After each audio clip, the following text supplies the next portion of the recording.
Hello, everyone. GM. Welcome back to another episode of Overpriced JPEGs. It is your Wednesday recap, actually being recorded on a Wednesday as well. It is a live episode. It's been, I think, a little over a month since we've done one of these. So fun to be back with the live, I don't know if I can call it a studio audience. We're actually all in different places. The live virtual audience. And I am joined today by Andy Krainak, president of VeeFriends. Andy, thank you so much for being here on the show. It's an honor to be on the show, Carly. I'm a big fan. Thank you. It's very mutual.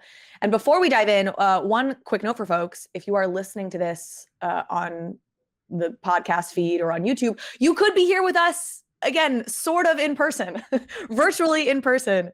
Anybody with an OPJ NFT is invited to these behind the scenes sessions. In this case, we also, of course, have VeeFriends Series 1 and Series 2 holders invited. InPeak holders are invited because we are so grateful to the InPeak team for letting us use their platform for these sessions. And not if you're here live, but if you are at home, you're going to hear a word from our amazing sponsors before you hear the rest of this interview.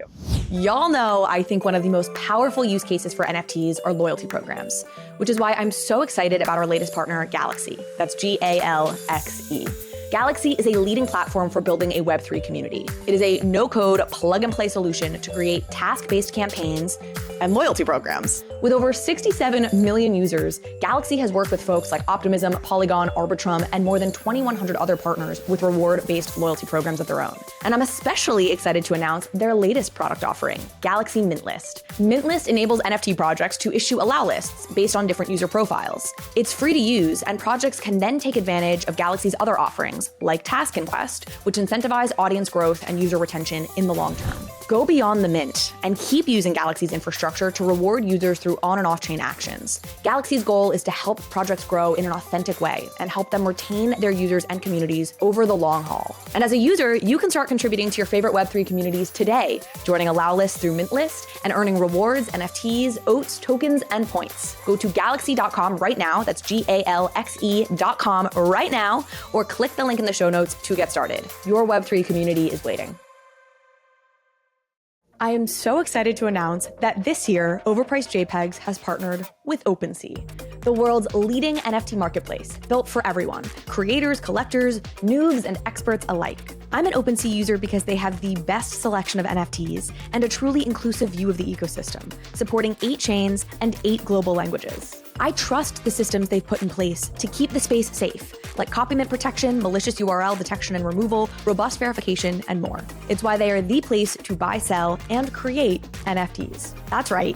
You know OPENSEA, you use OPENSEA, but did you know that OPENSEA now has drops? New exclusive projects launch every week from top projects and creators, and you can check them out now using the link in the show notes. They also recently introduced self-serve drops, which is in beta, and allows creators to launch their projects right on OPENSEA. This drops product gives creators access to tools like rich storytelling drop pages, multi-chain support, and drop mechanic customization. The full launch for self-serve drops is coming this spring. So check out the upcoming drops on OPENSEA right now using the link in the show notes and own what moves you. You'll also be supporting the show in the process. All right, this actually, I can't believe this, but I've never had I've never had Mr. Gary himself. Like, I've never had a VeeFriends rep really on the podcast. I had Avery Akinani on the show in its early days, and she's amazing. We're going to be doing a live event with Avery later this year. Oh, have I announced that publicly yet? I don't know. I don't know if I've announced that publicly. Well, it's out now. But I'm a big VeeFriends fan. VeeFriends were my first NFTs, and I feel like I've tracked the project maybe closer than I've tracked any other project in this space. I feel like we need to clip in its that. Early days. That's an underrated fact that VeeFriends was your first NFTs. They absolutely were. I have a fun story about being at like a girl brunch with like a bunch of my girlfriends who are like not into this stuff at all in May of 21 or whenever it was, with my laptop in the corner trying to get my VeeFriends during a friend's birthday brunch. And they were like, "What are you doing?" And I was like, "Yeah, wouldn't you like to know? Wouldn't you like to be in my weird internet world on MetaMask right now in this cool New York City restaurant?" That's awesome. Okay, so I want to start just high level. It's funny because I interviewed Julian Hallwin, the Doodle CEO, recently, and I feel like a lot of my questions are sort of similar because in many ways, VeeFriends and Doodles are similar, both striving for sort of maybe a similar end vision here. But I like starting at just the highest level to get us all aligned on like what is the highest level vision now, 2 years into this project. Gary was very early to calling this like his Disney. These are his Mickey Mouse characters, etc. Is that still how you would describe VeeFriends as like a next generation Disney? What is your take? Yeah, next generation Disney is obviously big ambitions, but that is the goal. We want to create an IP company, a household brand through multimedia storytelling, through our characters, our 283 VeeFriends characters, and through events. I'm really proud of the work that we've done to date with our events. I think VeeCon 2022 was a big success, and we're really excited to continue to lean into events through a storytelling perspective, but also community building. And then long term, bring to life the characters that we have that Gary's passionate about, that he thinks will help inspire the community and others around them. Will the characters themselves and the stories of the characters increasingly be woven into a VeeCon? Like I felt like, and to be fair, I was doing a lot of moderating at VeeCon last year, so I almost feel like I didn't really get to absorb the conference itself. But it was year one, the characters had just launched, there was so much going on. It felt a little bit more like a conference. It wasn't like Disney World, right? Where you're like immersed in the story of the characters. Is that where you see this evolving?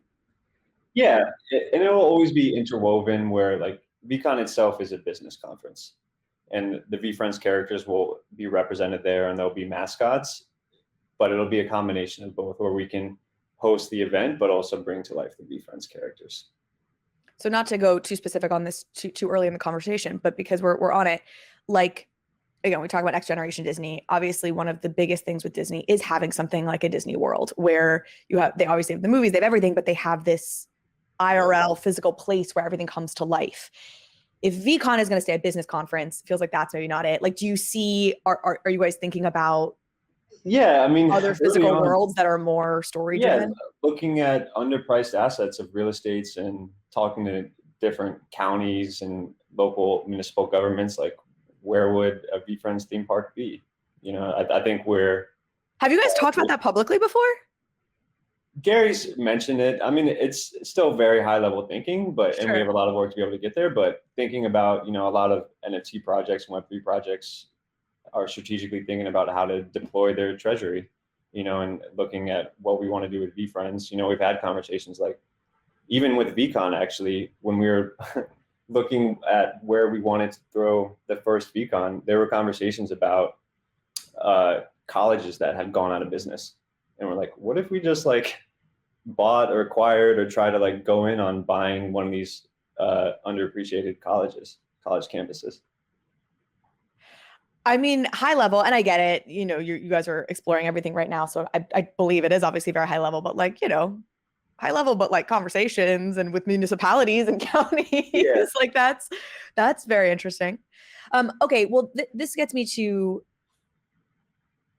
this big, massive, whatever the popular business, what was it, BHAG, like big, hairy, audacious goal or whatever is this next gen Disney thing. And obviously Gary speaks a lot about long time frames and 40 years and, but in the short term, how do you figure out what to prioritize between picking up some land for a theme park versus making a feature film versus social media content versus merchandise? And how does all that happen? Yeah. VeeFriends has so much going on. A tagline when we first launched in May 2021, describing VeeFriends was that it's an ambitious NFT project.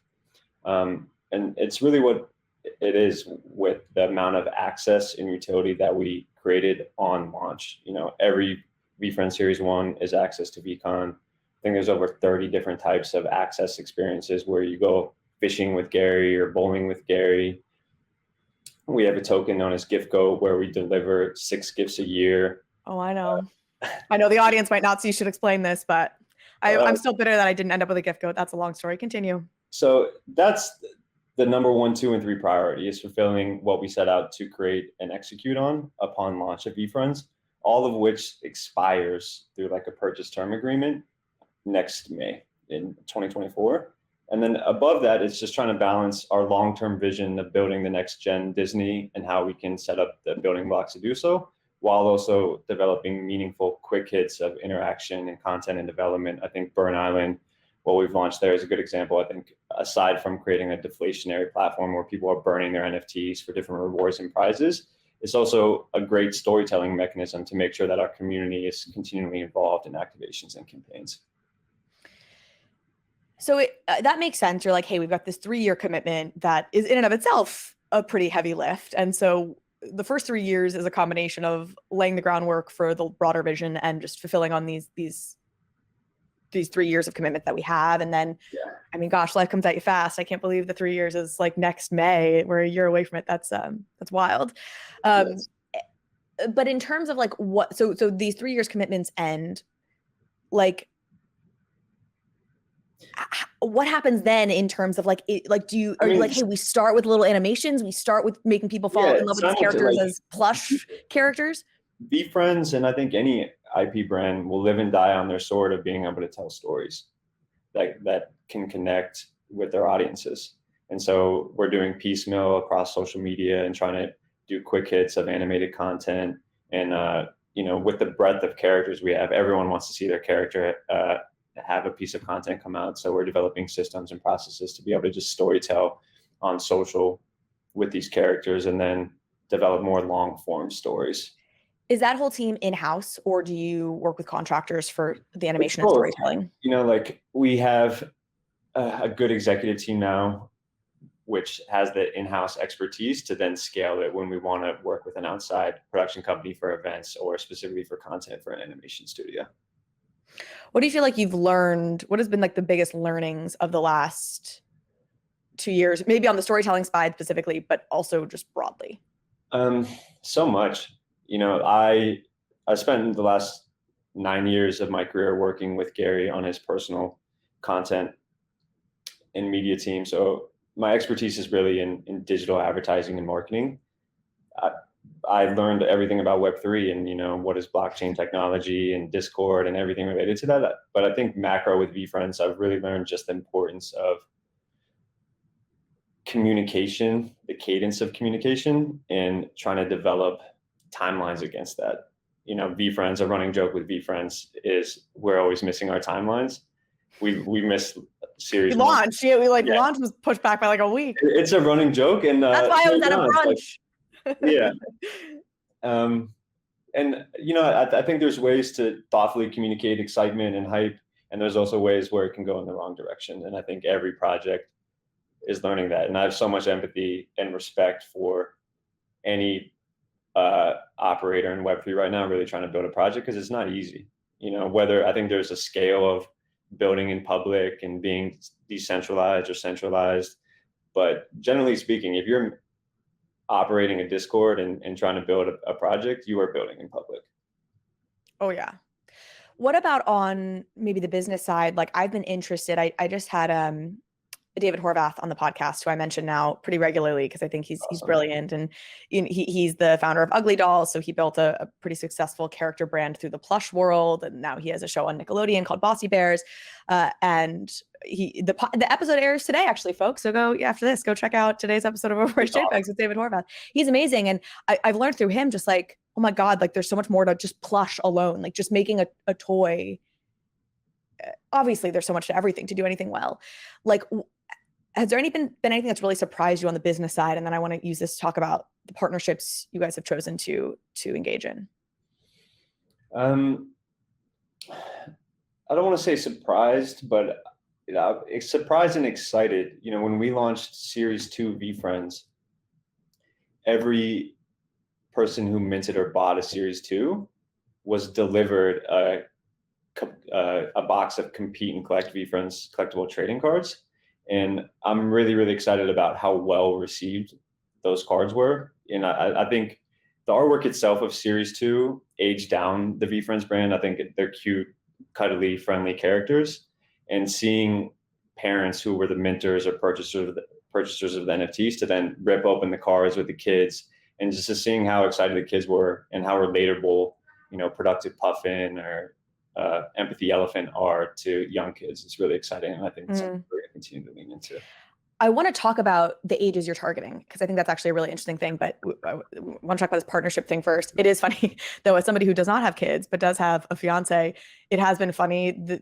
his journey with VeeFriends, which was, 10 trillion books getting delivered to our home, like boxes, like enough boxes for me to lay on being delivered to our home. And then followed by then boxes and boxes of these like trading cards and because they came in these kind of big plastic, not, I don't know. Yeah, I guess plastic, thick, they, whatever, cubes that are still sitting like buried under our bar cart right now. And he's like, we live in an apartment. Like, what are we doing? This is the worst hobby you could have ever gotten, Carly. Anyways, but yes, very fun. So let's talk about, that was a partnership. Was that with Uno, Mattel? No, that was separate. Zero Cool, which is owned by Fanatics, was our partner in manufacturing and creating compete and collect cards. What do we think of Fanatics? What did you think of, this is totally off script, but Michael Rubin's sort of announcement after Fanatics pulled out of candy? I think there were some behind the scenes business negotiations happening. I think I'm bullish generally on Rubin and Fanatics and sort of how he's taking over the sports card world. I think it's really going to be interesting to see what they do over the course of the next 5-10 years with the different licensing deals they now have with the major leagues. Do you think he's bullish on NFTs still? I think he's bullish on collectability and collectability across name, image, and likeness across athletes. So yeah, I think he's still bullish on NFTs. For folks who didn't follow this, Fanatics is like the biggest, I don't know, sports merchandise licensing company. I'm probably totally butchering that. And Michael Rubin runs it. And they had invested in Candy and then divested from Candy. And he put out what felt like kind of a harsh statement, sort of being like NFTs aren't a standalone business and whatever. And so, so that was the partnership for the cards you guys did is like a subsidiary of Fanatics. Correct. But you have entered into partnerships with Uno in particular, which is owned by Mattel. You obviously have done partnerships with Reebok. Was that one of the Reebok? We are yet to officially announce Reebok. There was actually some people have seen it. We're still working with Reebok on what the best solution will be, but there's actually, I think, a product page still live for Reebok in Greece for a VeeFriends Reebok shoe. In Greece? Only able to deliver in Greece. There's some fulfillment timelines that are going up, but we are working with Reebok. That's going to come out later this year. Okay. Love that we didn't actually break that here, but sort of. And then Macy's was the big one. That I feel like got the most attention was having these VeeFriends toys in Macy's. How do you select partners? Let's start with that as a first question, but I really want to dive in a little bit on this. Yeah. I mean, the cliche thing to say is like having something that's organic and authentic to the brand, but it's true, like with Macy's and Toys R Us, Gary tells a story of his mother not being able to afford to shop at Macy's because at the time it was like a sort of a premium brand and a premium retail experience. And as immigrants from Belarus, she couldn't afford to shop there. And so just really connected with Gary. And of course, Gary also loves nostalgia and the IP and notoriety of being inside Toys R Us was just such an amazing opportunity. So to be able to have that partnership with Macy's and Toys R Us and have 6 characters in stores is a huge opportunity for VeeFriends to expand our brand and have different touch points with audiences outside of Web3. How have they sold? How have they done? The first, 3 months, extremely well. I think we have a rampant community that are really, really excited to collect and experience VeeFriends. And over the course of time, of course, sales have trickled off, but generally, I think Macy's and Toys R Us is happy with the partnership, and we're excited to be in their stores. Because that's it feels like such a new world we're in. This is something I got into with David as well. And you're clearly familiar with David and his work. And he's sometimes skeptical or fearful of going too big too fast, or that can actually hurt a brand. Or, if you don't really have the fan base or the story or the whatever to support being in a place like a Macy's, it can be detrimental. Did you guys think about that or worry about that at all? Of course. Yeah. And like overexposure, we try to be sensitive of like the capabilities we have to sell through items, of course, but I also think it just comes down to the business terms and deals and how you're thinking about not just this year, but also long-term on building out the brand and the relationships that you want to have with retailers. I say it's a new world. I preface that question with like, it's a new world because it is a new world to have a Gary behind something like this, like character brands historically, you didn't really have like an influencer figure at the helm of that, who has a big social media audience. Like, it's this new dynamic here that I think does change the old rules a little bit. But I don't know how it plays out.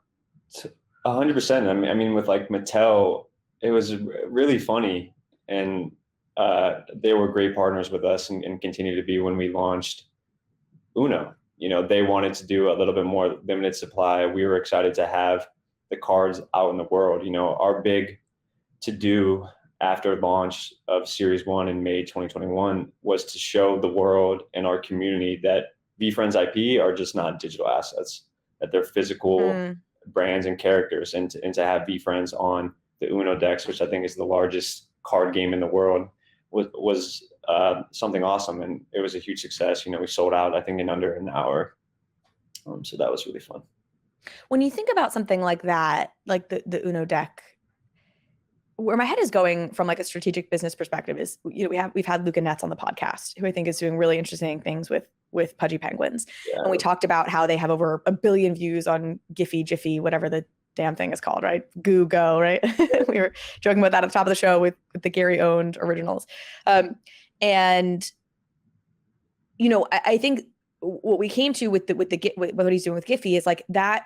It's a great way to have Pudgies almost as, I don't want to say background noise, but like just get them into the public consciousness in a somewhat subconscious way. Like, 1 billion views on Giphy is not going to drive sales at Macy's, right? But it puts these characters into people's like purview in a way that is great and gives them some familiarity with it. Is that how you see something like the Uno deal? Like, it's almost this way to get it into people's consciousness as they're playing this game? It's a great comp. That's exactly right. Like the low lift impact of seeing a GIF of a penguin over time of those 1 billion views matters, and just likewise, when kids are playing with a VeeFriends Uno deck and they don't even really know what VeeFriends is, but they're seeing Patient Panda in that character, it's a great way to continually just day by day grow the awareness and impact of the brand.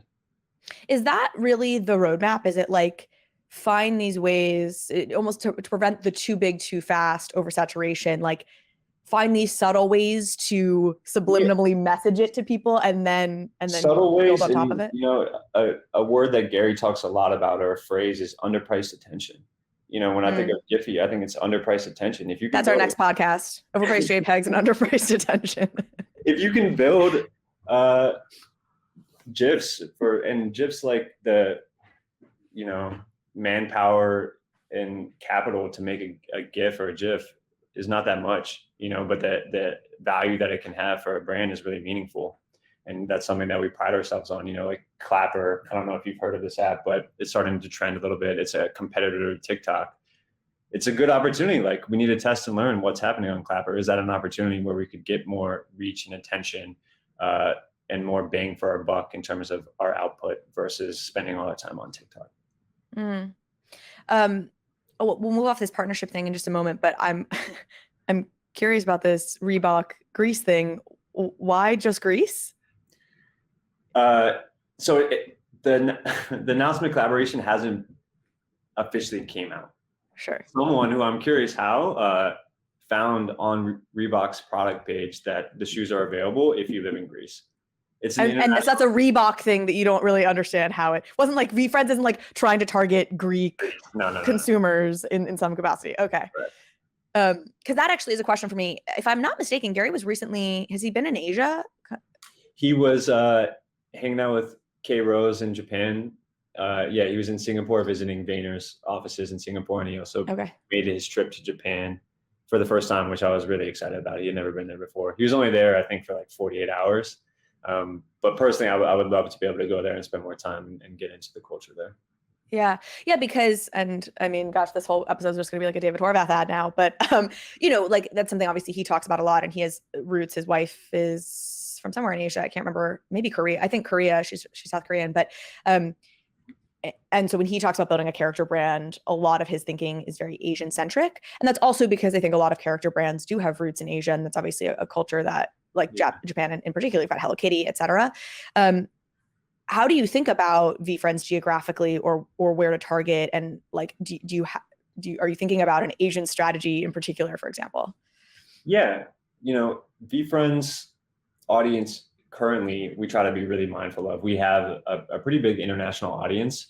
We've gotten blowback when we've done deals. We had before the Compete and Collect Series 2 cards came out, we had Series 1 boxes that we created, but they're only available for shipping domestically.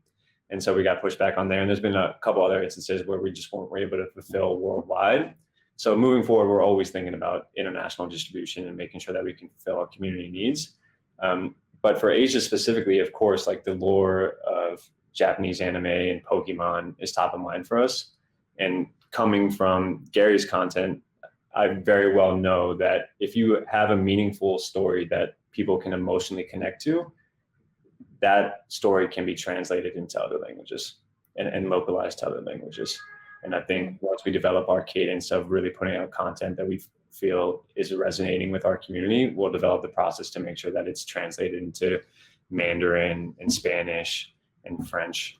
How do you know? So you say when we're sure, like once we've nailed that the content is resonating, yeah, almost like we blow it out of the water then. And I think this is something Gary talks about just in general, right? Is like social media platforms is a great way to test little snippets of whatever to know what to go deeper on. It's like that top of funnel content creation strategy almost. Yeah. How have you found like anything? Are you starting to find pieces of content using the characters that like this is really working, this isn't? How will you know? Is it like a certain number of likes and you're like, that worked, let's go? Yeah, in short, it's engagement. It's qualitative and quantitative. It could get not many likes, but if everyone in the comments is saying, I love this, that's a good signal. It's about post creative strategy. When you're putting something out, having the creative thinking and strategy to be able to post analyze, like, why did it work or why did it not work? And so we have a team doing that, and I feel good that we're continually getting better every day about identifying what's resonating from our content and why people like when Patient Panda says this or when Patient Pig does that. Let me introduce you to a brand new company that I could not be more excited about, Web3Sense. A Web3 analytics platform that combines on-chain data with social media insights to give you the deepest, most meaningful intelligence into any NFT community. I have tested other analytics platforms out there, but Web3Sense has the most comprehensive capabilities I've seen in the NFT ecosystem. They apply sophisticated data science to wallet histories to determine behavioral patterns and help shape predictive analytics. In other words, they can tell you which Twitter accounts are actually the influencers in your space. And they can tell you what resonates most within a community by looking at what other communities token holders are involved in. The number of use cases here is virtually unlimited. So whether you're a trader, creator, institution, brand, agency, I promise Web3Sense has data that you want to see with the deep and actionable insights that you need to build, analyze, grow, start, whatever you want to do within the NFT space and in terms of building a business and a community. Now, they are still in very early days, so they're eager to connect with the community. So if you're interested in learning more about what Web3Sense can do for you and your business, and you should be, go and fill out the very short form linked to in the show notes, and someone from their team will reach out with more information and an opportunity for a product demo. Trust me, you won't regret it. Something that's so interesting about VeeFriends is it does have one of the more restrictive licenses of any, NFT project. You've got Bored Apes obviously initiated the whole, you own your ape, and then you go as far as CC0. And VeeFriends is much more traditional. It's very like, this is a collectible, this will be the next Mickey Mouse, and that's what you get. And so done. Have you thought about evolving that? And how do you think about really driving maximum values to holders? Yeah, it's a great question. In short, no. Like VeeFriends, from an IP perspective, we're going to own it. And that's our responsibility. And that was a business decision from the onset. And it's something that Gary's passionate about. And generally, I agree with, if you really want to build a brand and an IP, you need to have some central decision makers on what those stories and narratives will be.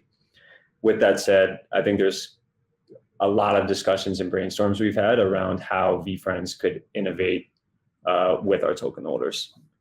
We're keeping a close eye on regulations and things of that nature, and I'm hopeful over the course of time, the space and crypto generally will be more regulated, which will allow us to be more creative in the ways that we can reward our community and our token holders. Could that include something along the lines of, like, if we use your character in some way, we pay out some sort of royalty or license or something to the owner of that character? Yeah, as long as our council says we can do it, yes. And what is the council? Is this a No, VeeFriends thing? Okay. like our lawyers. Like your lawyer counsel. Geez, Yeah. back there it goes. I'm like thinking like Doodles just rolled out a counsel for the Doodle Bank. I'm like, I'm such a degen at this point. I forget that there's like a real Like, world there's of actual professionals who legally give guidance. Cool. You mentioned this when you mentioned VeeFriends 2, that was maybe a little bit aged down. And actually Luca Netz again commented that he feels like VeeFriends is targeting like a younger audience and maybe even like a Pudgy Penguins is. Talk about how you think about who your target audience is and especially in the context of how old they are. Yeah, I mean, holistically, I think of VeeFriends as a family brand.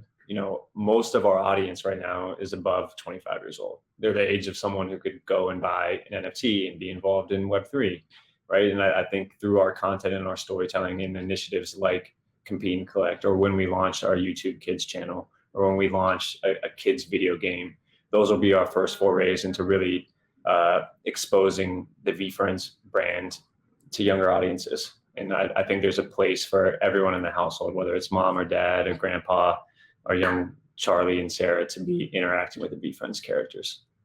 And also with the, I think like VeeCon, generally speaking, will always be for older audiences and business professionals.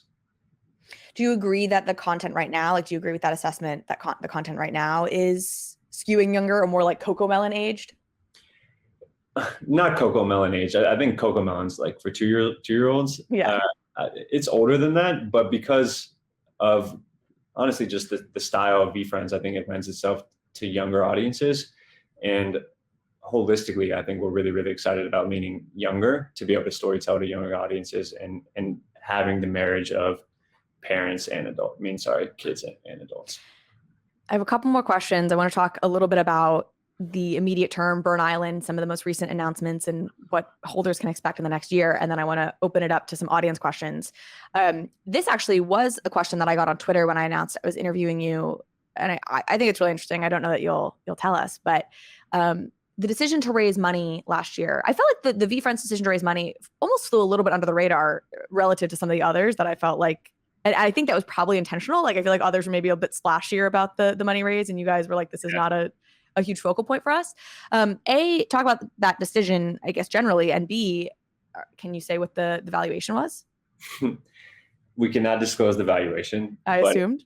It was, like royalties now being 0.5, and having the amount that the space is always changing. It was twofold of just financial security for the business for the long term, and to really have partners that can help us navigate the space and bring more insights and strategy into how we're thinking about operating the business. Did A16Z lead your round? Yeah. Okay, interesting. Okay, let's talk about some of the immediate plans for 2023. So the big recent announcement was Burn Island, which is really interesting and feels like that was a decision because there was a lot of VeeFriends and VeeFriends tangential supply out there between VF1, VF2, book games, the tickets for VeeCon from last year. was really the driving force looking at supply demand economics and being like, boy, there's a lot of supply. Yeah, for sure. Supply demand, tokenomics, and really around book games. Book games were launched with the books that people bought. It was a free NFT that they got for buying the books. And we wanted to create a unique platform to do storytelling and campaigns and initiatives while also creating deflationary mechanics so that people could burn book games tokens and Series 2 tokens and other NFTs should we partner with another project that wants to burn or destroy their NFTs. And book games had their own exchange marketplace, and it basically got wrapped into, and maybe it's worth explaining for folks who haven't followed this, like, so there was a marketplace where if you had book game tokens, you could burn them for things, and now this is just like a bigger version of that. You could exchange it. Yeah. And there's different mechanics. Like the first one was a sweepstakes. You could enter to win. You can actually mail in, or you could burn a token to be entered. The second one was an auction. So however many tokens you were willing to burn is the top 3 winners would actually be minted a chromie squiggle from Snowfro, which I think is a really, really awesome. Eric's the best guy. And then Eruption 3 was similar to like a book games exchange where there's an arbitrage on the value of the NFT compared to the physical item you're getting, which was a box of competing trading cards. Mm. And did Eruption 4 just get announced, or it's about to be announced? I think I was seeing something in the Discord was Discord. announced yesterday. Okay. Eruption 4 is, so there's a requirement to be able to enter, and then there's the requirement for burning. So in order to participate in Eruption 4, you have to own a VeeFriends Series 2, and it's a burn auction where you're burning a mini drop collection that we created in collaboration with Wolf Games. So we created these NFTs, and now people are burning those NFTs in order to win Wolf Game prize NFTs. Gary has been a long champion of Wolf Game. I feel like I remember, when that first came out and he was so into it. What do you think it was? Like, what was so interesting to him about Wolf Game out the jump? And to you, I don't know if you share that interest. Wolf Game, I try to get into in the beginning, but like a lot of other projects, it takes time. You really have to like take time and research and hang out in the Discord and learn a bunch. I think Gary, generally speaking, with all the projects, he's just interested to learn. I think he really was passionate about the game mechanics and how they were thinking about game mechanics and the notoriety of like competing. He loves competition and like building the wolf tribes. I was in a text thread talking about Wolf Game, and I dropped out of that a long time ago because it's just too much. But I think he was generally excited to learn and participate in the game and competition. I'm interested, as we kind of wrap here before I invite the audience in, I'm interested in what you think the distinct advantages for a VeeFriends are out of, all the various people, even within the NFT space, but just in the world who want to create a Disney, right? So where do you think your strongest advantages are? Obviously, I imagine one of them is Gary himself. And I wonder how you think about essentially key man risk, which to me is one of the biggest, the huge risk to VeeFriends is like something happens to Gary. Yeah. So A, what are your biggest advantages? And then B, how long do you think it takes before that key man risk is somewhat de-risked and VeeFriends is a brand that really can stand on its own without its primary hype man? Big advantages. Yeah. First and foremost, it's 100% Gary, to have the legacy of building businesses that he does and providing value to the community. We have a head start in a lot of ways. We were able to onboard a lot of people into Web3 and launch VeeFriends. And I think just the business acumen that he has and the professional network that he has is a huge advantage for us. And then key man risk, we've talked about it. Of course, we have a business contingency plan. Worst case scenarios, what happens to Gary if something happens to Gary? What happens if something happens to Andy? I think, candidly, I would be surprised if, God forbid, anything happened to him. I think VeeFriends, from a collectible standpoint, would actually probably go up for the innovation and sort of just being like a blueprint NFT project. And I think the legacy of Gary himself, from a business perspective, whether it's Avery or his brothers AJ or myself, there's lots of operators within the Vayner ecosystem that could continue the business forward. That said, it would be a different business without Gary for sure. Mm-hmm. It's interesting as we're talking about some advantages. I think obviously being family friendly is an advantage you guys have, and it's not that there aren't plenty of others who share that advantage, but it certainly is one.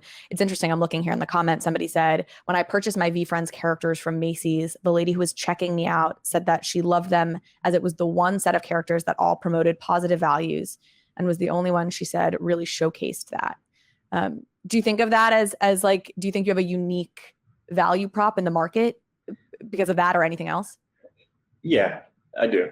And I think part of that is it comes out in our community. Like, our community is so excited and passionate to be kind and empathetic and warm. And I think people see that at VeeCon, but also, the attributes and traits of VeeFriends are easy to get behind. To your point, like whether you're a kid or a parent or someone behind the shelf at Macy's or Toys R Us, it's fun to see people buying Gratitude Gorilla or Practical Peacock because of what they represent and stand for. How does the work get divided between you and Gary? This is obviously Gary's passion project. He's super involved. You're the president of VeeFriends. Where do those lines get drawn? It's always a balance. like Gary has the ultimatum on a lot of the creative and visionary thinking. And aside from that, it's just up to me and the rest of the team to develop the operational excellence that we want to have as we're putting out different campaigns and initiatives, and it's always a balance between him and I we have a running joke where someone will suggest we do something different. Gary wants to do something, we're like, hey, we'll do this. And he's like, okay, well, when you want to make Andy friends, let me know. Now this is what we're doing. Krainak friends, K friends. Are you guys, is it the kind of thing where like you're talking back and forth every day? I worked on a presidential campaign where it's like, the campaign manager and the candidate are like every day, almost every moment you're in some sort of dialogue, or is it like weekly check-in? Every day. Yeah. 24/7, 365. And have you go ahead. No, finish your thing. Mine was no. I mean, I think people always want to ask like, what's Gary like? What's it like working for him? And it's exactly what you see. Like, he is extremely, extremely passionate, enthusiastic, and hardworking. I'll wake up to a 7 a.m. text on a Saturday, and it's about like what he wants to do with the next toy that could be 2 years down the line. He's just really, really excited to operate, and it's a constant dialogue. And based on how quickly the space is changing and how big our community is, there's a lot of day-to-day communications that need to take place in order to make sure we're running successfully. I was starting to laugh a little bit as you were talking about that, because there's a video. It's a spoof video of somebody who's like I used to work for Gary Vee. He does these, I think, for a lot of like celebrities and stuff. I don't know if you've seen this, but it's so funny, and I'm not going to get it right now, but he's like, like he found a pencil on the street and like demanded that I figure out like what it was worth. And, like we could get $10 for this. And he made me call him every morning and convince him that I'd kidnapped his friends or his family so that he could know what true gratitude really felt like. There's some really good ones. I thought it was really fun and well done. I was excited right when we came up with the idea for last year's VeeCon that two of the biggest Gary Vee spoof guys on social media came out on stage and pretended to be VeeCon. Pretended to be Gary to open up VeeCon. Yeah. So he is sort of like that, but obviously these are he's lovely to work for, it sounds like. Okay, we have about 15 minutes here, so I do want to start. We've got somebody coming up here. I was going to say we've got people in the comments. Hello, Casey. Welcome to Overpriced JPEGs. Howdy.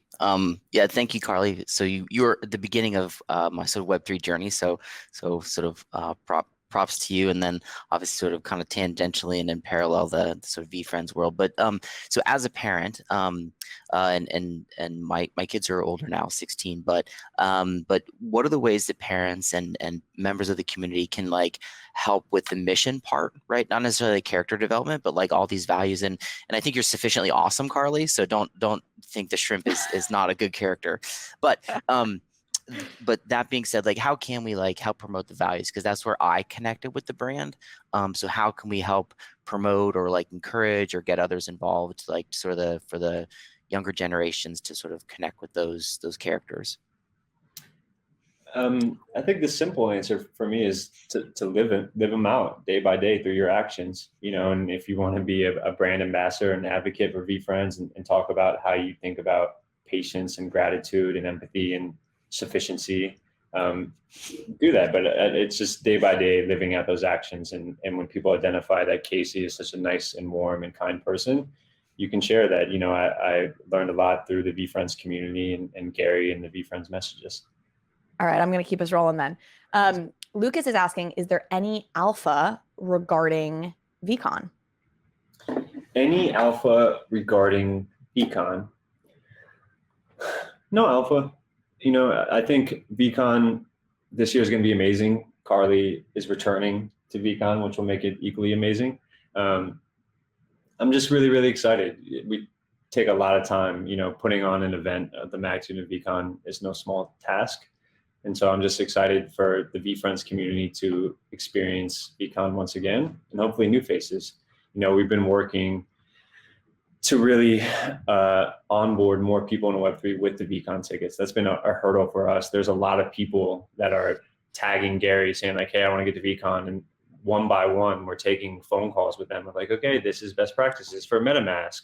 This is how you buy a VeeCon ticket. So it's a lot of friction, which I think we all can understand on getting into Web3. but no alpha, just general excitement for the diversity of speakers and talent that we have presenting. What have been your biggest learnings? I think tickets are one thing. Actually, Avery was on, we did a crossover episode with Avery recently talking about ticketing in particular. And I know you guys have been thinking about, are you going to do separate tickets this year like you did last year? And again, that creates more supply. And what have been some of the biggest things you feel like you guys learned from VeeCon 1?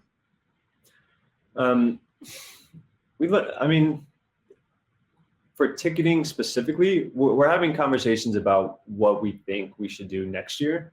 We did the ticket as a separate token itself from the VeeFriends Series 1 because we were worried about forcing people to sell and connect, put their NFT into a hot wallet. Oh, I see. Because it's a mobile app and you have to do that. And we didn't want to force people to token proof. Valuable assets. Bonds is awesome. Token proof is awesome. So we're having internal debates, I would say, about what ticketing looks like in the future for VeeCon 2024. And then aside from that, just trying to be mindful of other things we learned from VeeCon last year. Lines, there are like long lines for like simple things like water, which we're definitely trying to avoid. But aside from that, I thought last year was a big success and we just want to double down on all the wins that we had. Do you think it might continue past the 3-year mark? That is the burning question. Honestly, I would say based on the amount of effort and notoriety that we've had, it would be a miss not to. Love that answer. Okay, let's bring up Yana, you or Tom, if we can. How'd you guys decide on Indy for while we bring them up? Yeah, we went to a lot of different locations after VeeCon 2022 because of what we want to do sort of with like our NFT land and NFT gallery and having more activations outside of the main stages. NBA arenas are basically a no-go because the concourses are too small. So we were really looking at stadiums because we want to have like the nightlife experience where we can have entertainment. I'm really excited for Busta Rhymes and Andrew Schultz. I think they're going to be really fun for the audiences. So we're looking at NFL stadiums, and then based on that, the venues, we wanted to pick a city where we felt like VeeFriends could take over. And that's why I think Minneapolis was so special, because when you were in Minneapolis during VeeCon, if you were running into anyone, you knew they were into Web3 generally. And it's just a cool, welcoming feeling to know that it's like you and your tribe taking over the town for a little bit. Mm-hmm. Okay, I'm going to just read these questions as well for the sake of time and ease here. Okay, are there any interesting or meaningful behind-the-scenes stories of the creative process behind VeeFriends characters? How early did you get involved in VeeFriends? Like, you were working with Gary on his personal brand. Like, were you there from like inception in terms of talking to him about it? Yeah. I was at a transition point in my career, and he texted me one day, "You need to learn everything you can about Web3 and NFTs." And I was into it. I could see that things were changing and evolving, and if nothing else, I knew it would be a great learning experience. But yeah, in the inception, we had different names for VeeFriends. Another name I think was Cars, with like CHAR for characters. Different ideas. And then when he said VeeFriends, I'm like, that's what it is. Just from a branding perspective, I thought it would really resonate. There's all kinds of stuff. there's characters that never actually made the cut.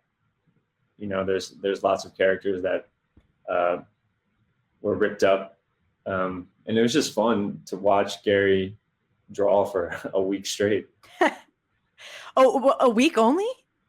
A week. We basically had an offsite. We all went to California, and we just had a list of adjectives and a list of animals, and we would just go one by one. We would like throw out happiness, and he'd be like, "I don't want to do that one yet." We would throw out gratitude. He's like, "It's a gorilla," and draw, and then sometimes he'd be like, I don't need a list. And then he would just be creative and come up with who was born in 1997 or pea salad, or when you're living for their validation, you aren't living.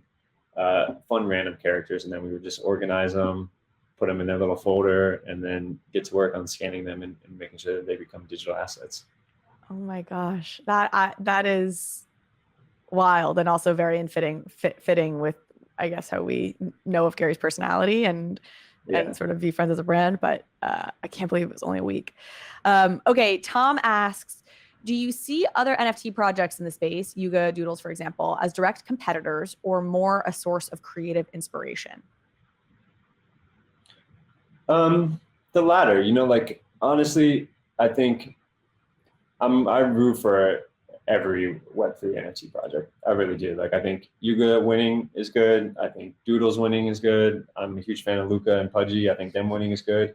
I want all of them to see them to grow and succeed. And I think creative innovation and inspiration is there for all of us to learn and react from, and hopefully build the space better for everyone and bring more adoption and awareness to what everyone's doing in Web3.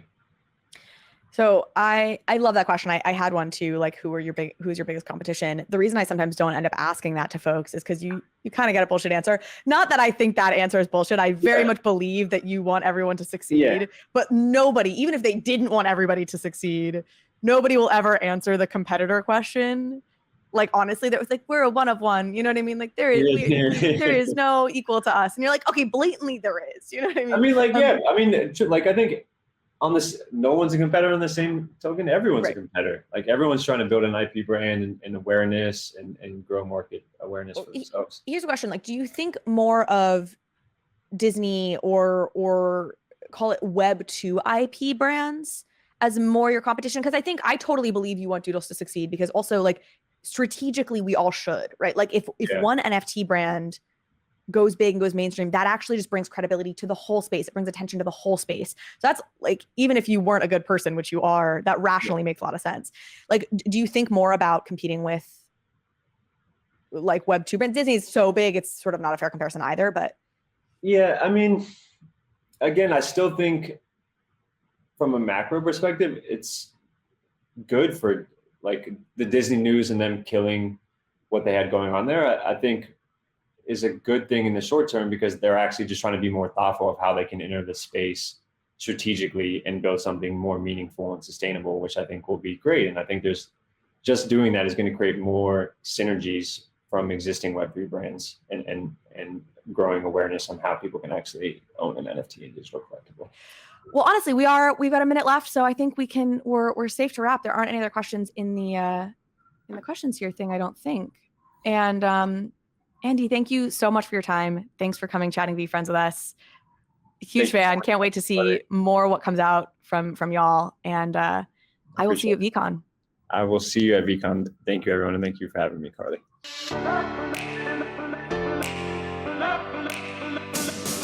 Thank you so much for watching this episode of Overpriced JPEGs. If you liked this conversation, if you liked this episode, please go ahead and hit subscribe. It helps me out, it helps the show out, and it means you will get alerts and updates when we post new content. Thanks again.